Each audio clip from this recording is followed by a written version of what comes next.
World వైడ్గా విపరీతమైన ఆందోళన రేకెత్తించిన America Iran military conflicts present ఒక అనూహ్యమైన మలుపు తిరిగింది. ప్రెస్ మీట్లో విలేకరులతో మాట్లాడిన ప్రెసిడెంట్ డొనాల్డ్ ట్రంప్ ఈ మిలిటరీ క్రైసిస్పై అత్యంత కీలక వ్యాఖ్యలు చేశారు. యుద్ధం సంభవిస్తే అమాయక పౌరులు, ఇరువైపులా ఉన్న సైనికులు పెద్ద సంఖ్యలో ప్రాణాలు కోల్పోవాల్సి వస్తుందని, అంతటి భారీ విధ్వంసం జరగడం తనకు ఎంతమాత్రం ఇష్టం లేదని ట్రంప్ చాలా ఓపెన్గా స్టేట్మెంట్ ఇచ్చారు. అందుకే అమెరికా మిత్రదేశాలు చేసిన అత్యంత కీలకమైన విజ్ఞప్తులను కన్సిడర్ చేస్తూ ఇరాన్తో నేరుగా డిప్లొమాటిక్ టాక్స్ జరపడానికి ఒక క్లియర్ ఆప్షన్ ఇస్తున్నట్లు ఆయన స్పష్టం చేశారు. ముఖ్యంగా మిడిల్ ఈస్ట్ రీజియన్లో ఉన్న Saudi Arabia, United Arab Emirates, Khattar వంటి మిత్ర దేశాలు డైరెక్ట్ మిలిటరీ యాక్షన్ వల్ల ఇరువైపులా కోలుకోలేని దెబ్బ తగులుతుందని, భారీ సైనిక చర్యకు బదులుగా పీస్ఫుల్ అగ్రిమెంట్ ద్వారానే ఈ జియో పొలిటికల్ ప్రాబ్లంను క్లియర్ చేసుకోవాలని ట్రంప్పై విపరీతమైన ఒత్తిడి తెచ్చినట్లు సమాచారం. ఈ సందర్భంగా ఇరాన్పై ప్లాన్ చేసిన మిలిటరీ స్ట్రైక్స్ రేంజ్ ఏ స్థాయిలో ఉండబోతుందో చెప్తూ ట్రంప్ చేసిన వ్యాఖ్యలు ప్రపంచాన్ని విస్మయానికి గురిచేశాయి. ఒకవేళ తమ సైన్యం దాడికి దిగి ఉంటే అది రెండవ ప్రపంచ యుద్ధం తర్వాత అమెరికా చేపట్టిన అతిపెద్ద, అత్యంత విధ్వంసకరమైన సైనిక దాడుల్లో ఒకటిగా నిలిచిపోయేదని ట్రంప్ స్వయంగా కామెంట్ చేశారు. అంతటి భయానకమైన దాడికి యుఎస్ మిలిటరీ సర్వసన్నద్ధమైనప్పటికీ ఇరాన్ పక్కన ఉన్న పొరుగు దేశాలు, అలాగే గ్లోబల్ లెవెల్లో ఉన్న అమెరికా అలైస్ ఆ అటాక్స్ను వెంటనే హోల్డ్లో పెట్టాలని విజ్ఞప్తి చేశాయని వివరించారు.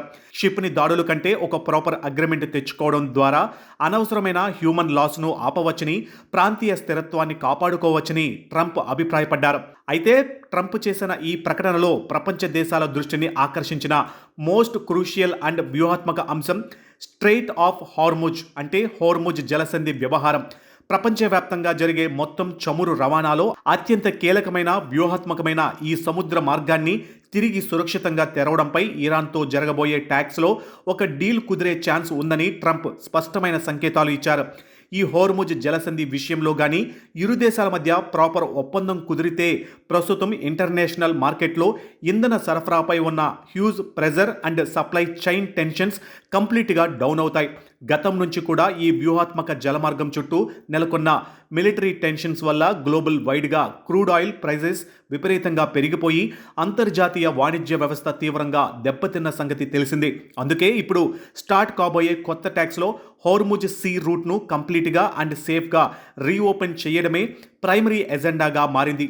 హోర్ముజ్ జలసంధి మ్యాటర్తో పాటు ప్రపంచ దేశాలను కలవరపెడుతున్న ఇరాన్ అణు కార్యక్రమంపై కూడా ఒక పాజిటివ్ కాంప్రమైజ్ లేదా అగ్రిమెంట్ కుదిరే పాజిబిలిటీస్ ఉన్నాయని ట్రంప్ సిగ్నల్స్ ఇచ్చారు. ఇరాన్ అణ్వాయుధ సామర్థ్యాన్ని కంట్రోల్ చేయడం, ఆ దేశం న్యూక్లియర్ బాంబు తయారు చేయకుండా ఆపడమే అమెరికా ప్రధాన లక్ష్యాలలో అత్యంత కీలకమైనదని ఆయన పేర్కొన్నారు. దీనికి సంబంధించి ఇరాన్ న్యూక్లియర్ యాక్టివిటీస్ను పరిమితం చేయడం, అంతర్జాతీయ ఆంక్షలను సడలించడం, అణు కేంద్రాల తనిఖీలు, నిరంతర పర్యవేక్షణ వంటి కీ పాయింట్స్పై ఫుల్ లెవెల్ డిస్కషన్స్ జరగబోతున్నాయి. ఈ కీలకమైన మీడియేషన్ ప్రాసెస్లో ఖతర్, పాకిస్తాన్ వంటి దేశాలు కూడా బ్యాక్డోర్ డిప్లొమసీ ద్వారా బిగ్ రోల్ ప్లే చేస్తున్నాయి.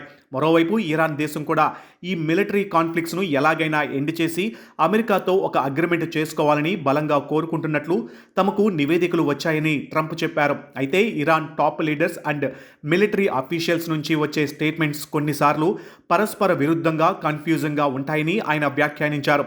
తమ దేశంపై మళ్ళీ ఫ్యూచర్లో యుఎస్ మిలిటరీ అటాక్స్ జరగకుండా సిచ్యువేషన్ను వీలైనంత త్వరగా పీస్ఫుల్గా సెట్ చేసుకోవాలని ఇరాన్ కూడా ట్రై చేస్తుంది.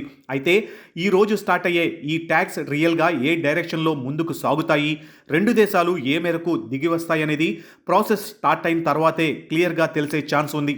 ఏది ఏమైనా డైరెక్ట్ వార్ను ప్రస్తుతానికి పాజ్ చేసి ట్యాక్స్కు ఫస్ట్ ప్రయారిటీ ఇవ్వడం ద్వారా ఈ గ్లోబల్ ప్రాబ్లంను కూల్గా, డిప్లొమాటిక్గా సాల్వ్ చేయాలని డొనాల్డ్ ట్రంప్ చూస్తున్నట్లు స్పష్టమవుతుంది. అయితే ఒకవేళ ఈ సోమవారం నాటి చర్చలు కానీ ఫెయిల్ అయితే మళ్ళీ తమ సైన్యాన్ని పూర్తి స్థాయిలో రంగానికి దించి తీవ్రమైన సైనిక చర్యకు వెళ్తామని యుఎస్ ప్రెసిడెంట్ ముందే వార్నింగ్ ఇచ్చారు. సో ప్రస్తుతం అంతర్జాతీయంగా ప్రతి ఒక్కరి దృష్టి ఈ రోజు జరగబోయే ఈ హై స్టేక్స్ మీటింగ్ పైనే ఉంది. ఈ హార్ముజ్ జలసంధిని పునఃప్రారంభించడం, ఇరాన్ అణు ప్లాన్ను కంట్రోల్ చేయడం, ఫ్యూచర్ మిలిటరీ టెన్షన్స్ను నివారించడం అనే మూడు ప్రధాన అంశాల చుట్టూనే ఈ చర్చలు తిరగబోతున్నాయి. ఒకవైపు యుద్ధం మరింత వినాశకరంగా మారకుండా ఆపడం, మరోవైపు ఇరాన్ న్యూక్లియర్ పవర్ పెరగకుండా అడ్డుకోవడం అమెరికాకు ఒక బిగ్గెస్ట్ ఛాలెంజ్గా మారింది.